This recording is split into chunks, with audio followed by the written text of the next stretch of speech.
Hey everyone, welcome back to our channel. In today's video, you are going to see how to open a Word document in edit mode, not read only.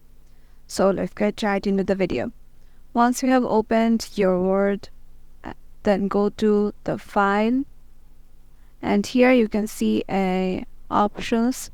Click on it, and then go to the Trust Center on the left. Then click on Trust Center settings. Then go to Protected View.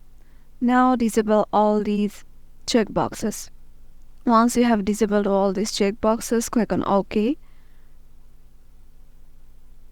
And again click on OK. And now you can just open any file you want, and it will be opened in edit mode, not read only. And yeah, that's it.